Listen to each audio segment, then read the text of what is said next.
আসসালামু আলাইকুম।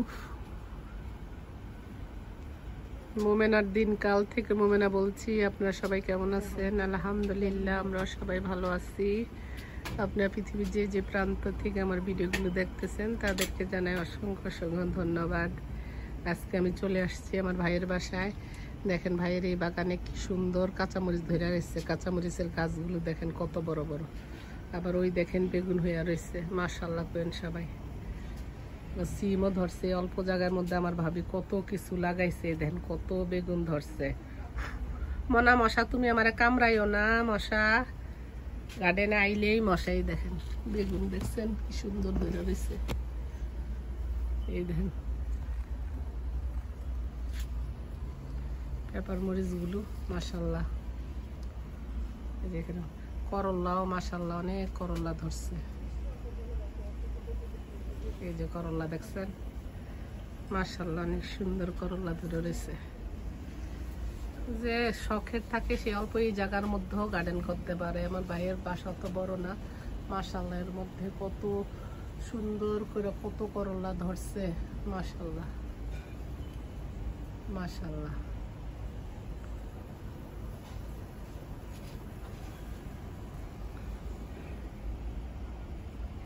এই যে দেখেন টমেটো মাশাআল্লাহ।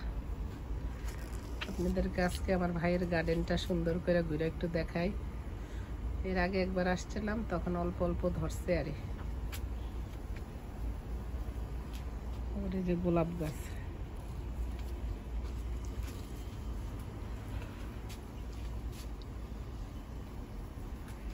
এই যে গাঁদা ফুল, বেলি ফুল। এই দেখেন নিচে ফ্লোরে পড়া রয়েছে। মনে হয় আমাদের ছোটবেলা শিউলি ফুলের গাছের নিচে দিয়ে গেলে যে ফুল পড়া থাকতো না, এই বেলি ফুলগুলো এরকম। অনেক সুন্দর গাঁদা ফুলটা রয়েছে বিভিন্ন জাতের, দেখতেও খুব ভালো লাগতেছে।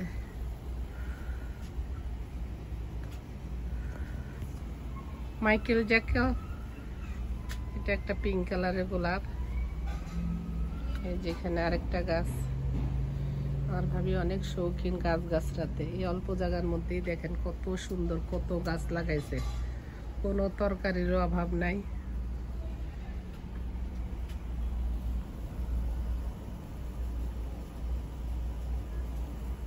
এখানেও টমেটো গাছ লাগাইছে। আবার এটা কি যে মোরগ ফুল।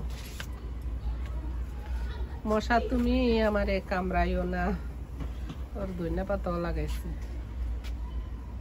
ওই এই যে জিমা তোমার বাসার যে ধনিয়া পাতা দিচ্ছে আমার ভাইয়ের বউ লাগাইছে, দেখো তারগুলো অনেক সুন্দর হয়ে উঠছে মাশাআল্লাহ। এখানে একটা ইয়েলো কালারের গোলাপ।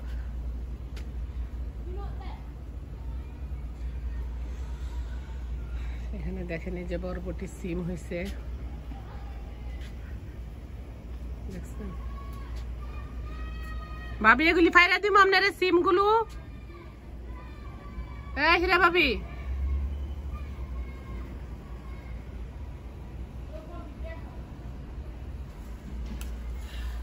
এগুলো অনেকটা নাগা মরিচের মতো। কেন স্বাদ আছে এডি আমার আপনি যে দিয়েছেন 2-3টা উঠছে। আমার তোমার কোনগুলো এগুলি পাইছো থেকে কই তো নামছেন? বীজ আনছি তোমার হোম কি করে এটার নাম কি, ওয়ালমার্টের থেকে।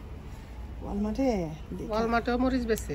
মরিচ বেছে না, ওয়ালমার্টে মানে প্যাকেট আনছি। প্যাকেট সরি হোম ডিপো থেকে প্যাকেট আনছি। মাশাআল্লাহ অল্প জায়গার মধ্যে দেখেন যারা করার শখ। আর আপনি সিমগুলো তো বড় হয়ে রয়েছে। বাইরে কত কিছু ভাজা পোড়া করছে। খালারা আপনারা আইলেন না, আমার বাইরে মনে করছে আপনারা আইবেন আমার সাথে। এই দেন আমার লেগে তরকারি ফাটছে। আমি যদি দিয়েন না, আমার প্রত্যেক দিন তরকারি দেয়। এই দেন ভাবি মরিচ শুকাইয়া রাখছে। আমার ভাবি কিন্তু অনেক শৌখিন গাছ গাছরা। ঘরের ভিতরেও দুনিয়ার গাছ গাছরা লাগাইছে।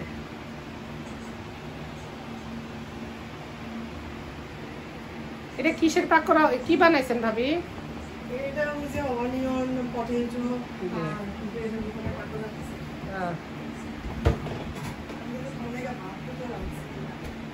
আপনি কি জানেন আমি আমু?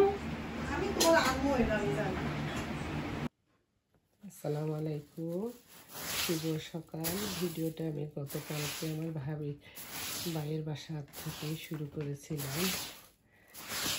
সকালে উঠে নমস্কার করে এখন বিছানাপত্রগুলো একটু চেঞ্জ করলাম, তারপরে নিচে যাব অন্যান্য কাজ করতে। সবসময় সব কাজ দেখানো হয় না রান্না, কারণ আমি অত ভিডিও ভালো করে ধরতে পারি না, ভালো অ্যাঙ্গেল দিতে পারি না, সেই জন্য যেতটুকু পারি এই জন্য। এই দেখো নিচে এসে কত কাজ করলাম, মানে আমার 2-2.5 ঘন্টা কাটাকুটিতেই জায়গা। এত তরি তরকারি ফালাইতেও মায়া লাগে, সংরক্ষণ করে রাখি, আবার কাউকে দিতে গেলেও আবার মানুষ লাগে। আজকে আমি একটা ভাজি করব, সেটা হলো ককটেল ভাজি।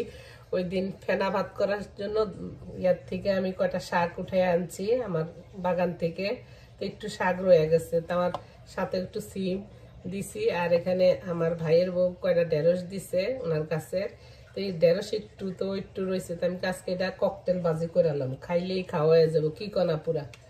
এখানে এই যে কি জানি কয় আপনার করলা কাইটা নিচ্ছি, করলাগুলো এখন ফ্রোজেন করে রাখবো। করলা আমি আর ভাত টাপ দিই না, কাঁচাই ফ্রোজেন করি এইভাবে। আবার এখানে যে দুন্দুল কাইটা নিচ্ছি, এবার দুন্দুল কখনো রাখিনি, দুন্দুলটাও আমি কাঁচা জিপলকের ব্যাগে রেখে দিব, যখন রান্না করব তখন সাথে সাথে দিব। আর এগুলি কাটতে তো যায় দুনিয়ার একদিন একা হাতে। তারপরে আবার এই যে কতগুলো রসুন ছাড়াইছি, দেখেন কতগুলো রসুন ছাড়াইছি। আবার এখানে কতগুলো সিম এখন একজনে দিয়ে গেছে, সেই সিমগুলো এখন একটু ভাপায়া রাইখা দিব। কাজের শেষ নেই গো আমগো মাইয়া গো।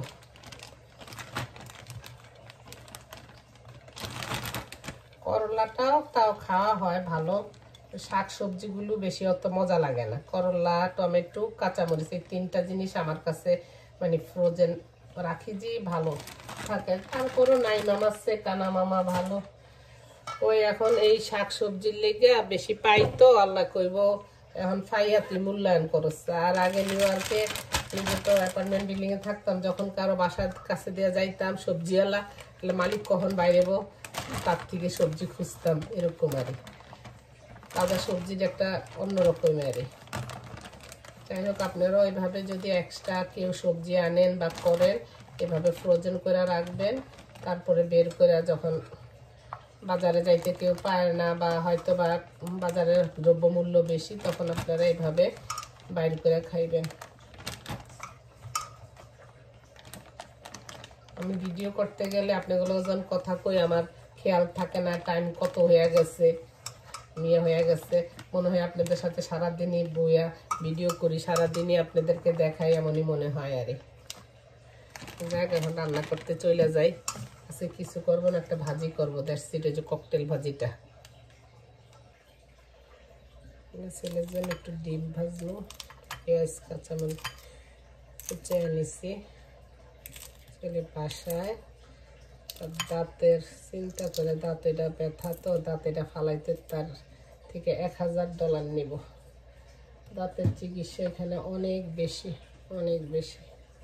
এদিন গোল গোল মরিচ বাইরের গোল গাছের, ভাবুন শাকের সাথে দিয়ে দেই, খাওয়া হয়ে যাবে। সকালে নাস্তাটাই যায়, কি খাইব কি করব, রান্না বান্না যাই ওইটাও বেশি টেনশন লাগে না, আমার কাছে নাস্তাটা বেশি টেনশন লাগে।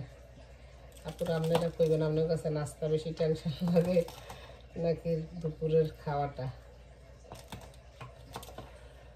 আমার সব থাইকা যায়। আমি না একটু শাক সবজি খাই, আগে জামাই খাইতে পারতাম, এখন জামাইও শাক অত খাইতে পারে না, আমার শখ লাগে আর। কিন্তু সবাই লগে দেখবেন যে কোনো জিনিস খাইবেন তখন এটা অন্যরকম ভালো লাগার কাজ করে। ছেলের বড় হলো, টেলিফোন দিতে পারি না, খবর নিতে পারি না, হাতের কাজ সেরা ছেলেটা নাস্তা দিয়ে তারপরে ফোন দেবো না।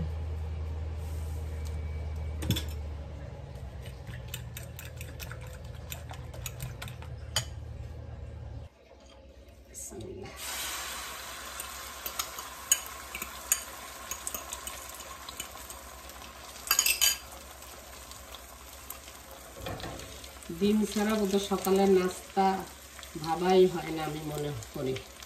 আমার বাসায় একটা হইলো ডিম ডেলি খাওয়া হবে, একটা হইলো ডিম খাওয়া হবে।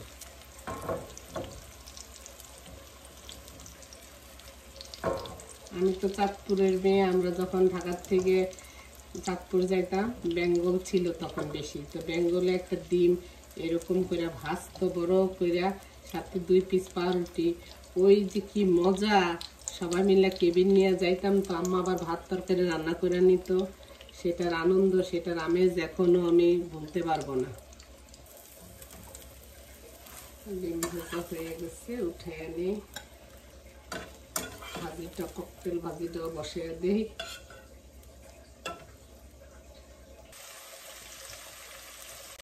কেউ আমার মতো একটু ককটেল ভাজি খাইছেন কিনা কমেন্টে জানাইয়ে।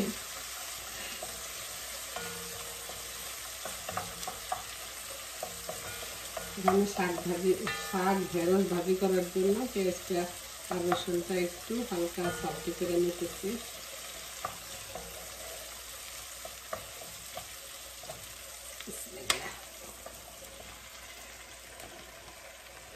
একটু ঢেঁড়স, রাইট, একটু 2-3টা আপনার কুমড়া, সরি লাউ পাতা, একটু পুঁই শাক। তাহলে এটা কী করবো না, একলগে দিয়ে দেয়, পেটের ভিতরে যাই বলে। একবার আমার বাসায় ফকির বেডি আইসে, ওই বেডিরে দেখি ভিক্ষা দিতে যায়, দে বেডির এই একটু মাংসের তরকারি, একটু মাছের তরকারি। আমি ফকির বেডির যে গেলাম, আপনি একসাথে এটি রাখছেন, তো তোমার এক প্যাডেই তো যাইব, এক প্যাডেই যাইব। আপনারা কে কে এরকম ককটেল ভাজি খাইছেন কমেন্টে জানাইয়েন। খাইলেই খাওয়া হয়ে যায়, কী করে। কেউ না খাইলে আমার সার্ভিস ভালো আছে, আমি খাইয়া ফেলবো সবজিগুলো।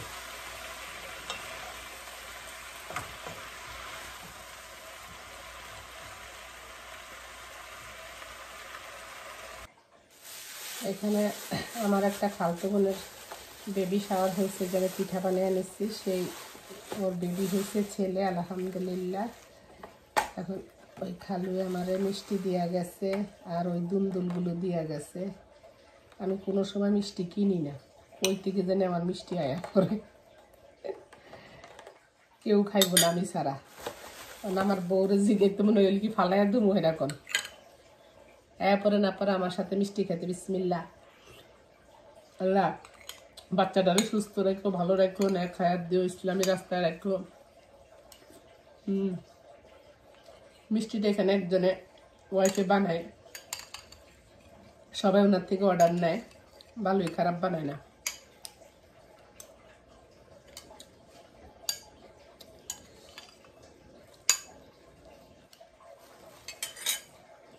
দিয়ে আমার ভাজির কি অবস্থা, এই যে দেখেন আমার ভাজিটা হয়ে গেছে, ককটেল ভাজি। আপনার এইভাবে বাসায় বানায় দেখেন কেমন লাগে। খাইছি, খারাপ লাগে না। খারাপ লাগবো কি লিগা, ভালোই লাগে। যেগুলি সব কাটটা কুটটা নিয়েছি, পাড়া ব্যথা দেখে ফোলারা ডাকতাছি, এগুলি একটু নিচে রাখাই তো, আর কত ডাকমু তা করে, ভালো লাগে না। যাবো হাতের কাজ সাইরালই। কটা কাঁচামরিচ দিছে আমার ভাইয়ের বউ, বেগুন দিছে, ঢেঁড়স দিছে, এগুলি কাইটা কুইটা সব নিতে নিতে তো একদিন গেল। নাস্তা খামো, তারপরে যদি ফোলা আইয়ে নিচে রাখবো আর এই জিনিসগুলো। এই ফ্রিজ ফুল। তো ঠিক আছে আপুরা, ভালো থাকেন, সুস্থ থাকেন, নিরাপদে থাকেন। যদি আমার ভিডিওগুলো আপনাদের কাছে ভালো লাগে কোনো অংশ, তাহলে আমার ভিডিওগুলো একটু লাইক করেন, আমার পাশে থাকেন, আমাকে সাহায্য করেন। অনেক কথা বলে ফেললাম, বকবকায় ফেললাম। আল্লাহ হাফেজ, আসসালামু আলাইকুম।